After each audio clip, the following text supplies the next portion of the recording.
In today's video, we're going to go over the basics of getting started with Soundtrap. Soundtrap is an online platform that is cloud-based where you can create music and audio recordings, you can edit it together and create a nice, polished final product. Now, you don't need any special software. This is a cloud-based system, but you are going to need a computer that can connect to reliable internet, and you're going to need reliable internet. If you can, I would connect using an Ethernet cable, but a solid Wi-Fi connection will do the trick. In order to get started, you will need an email address. I recommend using your school email address if this is for a school project. You're going to need to be comfortable navigating through the internet, navigating the web, using a web browser. You are going to need some basic tech vocabulary. And although you don't need any knowledge of editing audio, it is helpful to know a little bit more about the process. So later we're going to be recording audio, we might be cutting it, or splicing it and pushing it back together so that in our final product, it sounds like a polished podcast episode. So although you don't need experience doing this, it is helpful to know about the process. In order to get started, we are going to log in with an email address. Education, that education link up at the top, that is for groups where they have decided to purchase an education subscription, which would be for an entire class, for example. But you actually don't need to click on that link if you're just going to do an individual podcast project as a class. So for me today, I'm going to log in with Google. Most schools use Google for their email address, their web system. And so if you do, that's an easy connection that you can make. I've decided to log in using the email address I created for my students' limited series podcast project called Homing In on Homegoing. And I just started this account. And so you can see that when you first sign up, you actually get a premium trial that lasts for 14 days. So what you're seeing is what a student would see when they first log in. Now, for this account, I haven't created any projects, but I'm going to create a project so that you can see what it looks like. So let's enter the studio. The studio is the place where you're going to be editing your work. It's also a place where you can create music and record audio.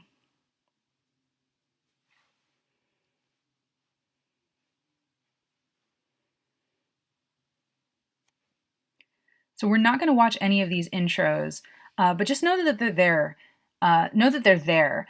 Soundtrap is a useful platform because it provides a lot of tutorials. So if you're wondering about how to do something, there's most likely a tutorial about how to do that thing. So here we have a studio. There's nothing in it. This is a brand new project. Over here, we can add a new track. So let's say that you made an audio recording using your cell phone, your smartphone. You can download or you can upload that recording to, let's say, your Google Drive, or you can plug your phone into your computer and get it onto your computer that way. But if I were to click here, that's where I could add a new track. So if you already are coming into this program with audio recordings that you want to cut into a final podcast episode, this is where you would add new tracks. You also can add music. Now, the important thing to remember about podcasts is that you really need to be aware of copyright. There might be a perfect song out there that would just fit your podcast really well. If you didn't make that song yourself, there is a very good chance that you'll be violating copyright if you were to use that in your podcast. So when in doubt, stay on the safe side. Create your own music or use music that has that you can use for free. So Soundtrap is nice because you can actually search by different keywords, and there are so many samples of music that you can use. Pretty much anything that you can dream up, it's probably in here. And so it's a great tool to use. It makes a podcast episode sound more finished. And this way you can avoid worrying about those copyright issues that are pretty serious and should be taken into consideration. So now I also want to show you this feature. This is a really important feature when you're working in groups. In life and in the project that I did with my students, I had my students working in pairs, trios, or quads. And this tool was essential for them in order for them to collaborate. So multiple people can actually be invited to collaborate on the same project.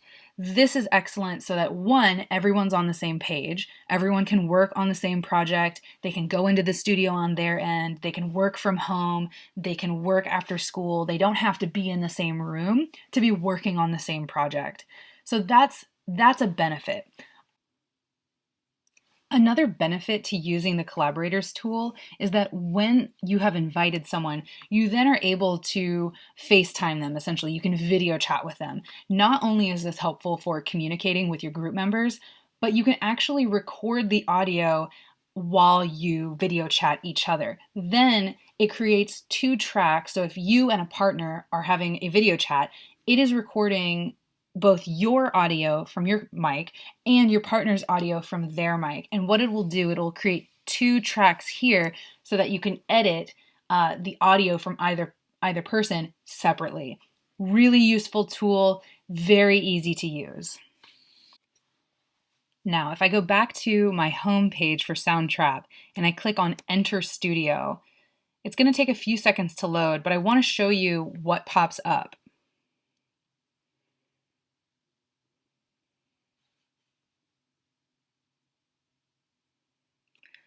So templates pop up, and right there is a template for a podcast. If we click on that, I just want to show you what I was talking about earlier when I said that the audio was recorded as two separate tracks. So in this podcast template, and this is just a template, it's to show you what a podcast episode might look like when you are editing your own together. This isn't a plug and play kind of template. This is just to show you what one might look like in your studio. So in the beginning of this podcast, we have some musical elements. And then later on, we have these two tracks of the two different people that are speaking in this podcast episode. Hi, everyone, and welcome to Soundtrap's podcast show. So if I were to turn this off, you're no longer going to be able to hear that person's voice. Let me do it for the second track, and that's the person that we just heard speaking. So when I hit the space bar to make this podcast episode play, you'll see that you can no longer hear that second person's voice. Today we're going to show our listeners how to record.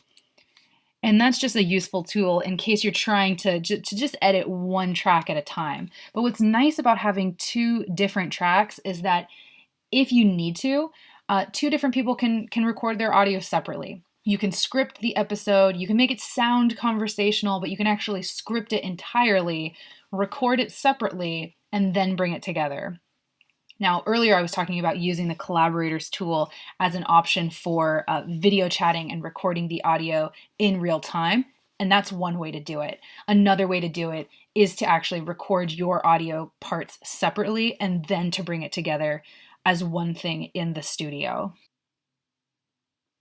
Now I want to show you how you might edit a single track of audio.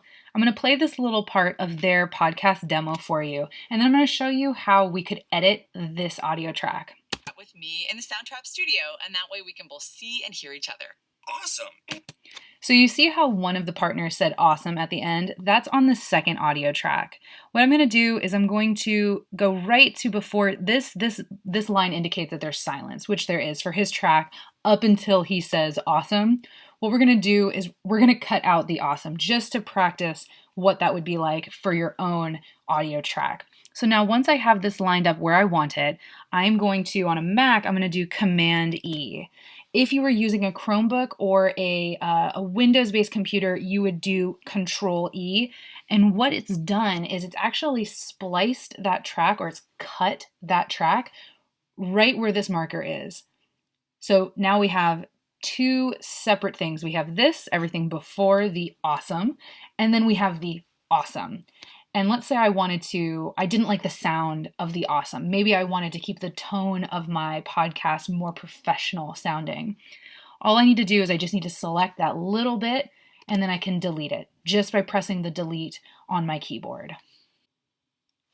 When you're creating a podcast episode in Soundtrap, it's really important to assess how well you're doing as you go along. So what I recommend listening to your episode all the way through multiple times, at least 3 times before you actually download it as an MP3 file and turn it into your teacher. It's important to think about the podcast episodes that you've listened to in class or on your own. It's important to listen to them and compare it to your podcast episode.